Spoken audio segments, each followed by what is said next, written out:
మరి మనం ఈ లోకంలో జీవిస్తున్నాం, మనుషుల మధ్య జీవిస్తున్నాం కదండి. అడవుల్లో జీవించట్లేదుగా. ఎక్కడ జీవిస్తున్నాం చెప్పండి? మనుషుల మధ్య జీవిస్తున్నాం, మనుషుల మధ్య ఉంటున్నాం.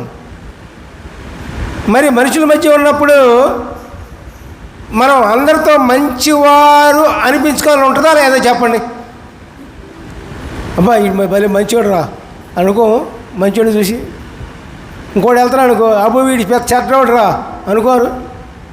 మంచి వాళ్ళని మంచివాళ్ళుగా అంటారు, చెడ్డ వాళ్ళని చెడ్డవాళ్ళుగా అంటారు. దేన్ని బట్టి వస్తుంది? అది వారి క్రియలను బట్టి వస్తుంది, వాళ్ళ పనులను బట్టి వస్తుంది.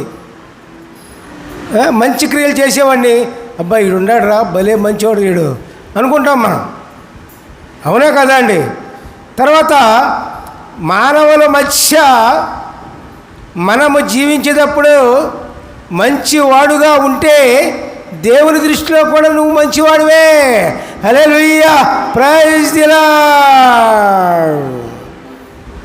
మానవుల మధ్య మనం మంచివాడుగా లేకపోతే, మానవుల మధ్య మనం మంచివాడుగా జీవించకపోతే, మానవుల మధ్య మంచివాడుగా మనం మాట్లాడకపోతే దేవుని దృష్టిలో కూడా నీవు మంచివాడుగా ఉండలేవు.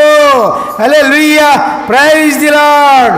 జడ్జిమెంట్ ఇక్కడే ఉంది, భూలోకంలోనే. అర్థమైందా? జడ్జిమెంట్ ఎక్కడుందండి? భూలోకంలో ఉంది, ఇంకెక్కడా లేదు. ఇక్కడ జడ్జిమెంట్ అయిన తర్వాత దేవుని దగ్గరికి వెళ్ళిపోతారు, అటో ఇటో అంతే, రెండోదేవి లేదు. ఇక్కడ మనం ఏం చేయాలి? దేవుని దృష్టి యందు, మానవుల దృష్టి యందు నువ్వు మంచివాడిగా ఉండాలంటే ముందు మానవుల దృష్టి యందు మంచివాడిగా ఉంటే దేవుని దృష్టిలో కూడా మంచివాడిగా ఉంటావు. ఇది ఒకటే గుర్తు మీరు. అదే ఇక్కడ రాయబడుతుంది సామెతల 3వ అధ్యాయము 3-4 వచనాలు. దయను సత్యమును ఎన్నడూ నిన్ను విడిచిపోనీయకుము, వాటిని కంఠభూషణముగా ధరించుకొనెము.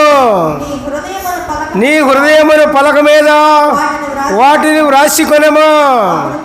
అప్పుడు దేవుని దృష్టి యందును మానవుల దృష్టి యందును నీవు దయనుంది మంచి వాడవని అనిపించుకొందువు. హల్లెలూయా, ప్రైజ్ ది లార్డ్.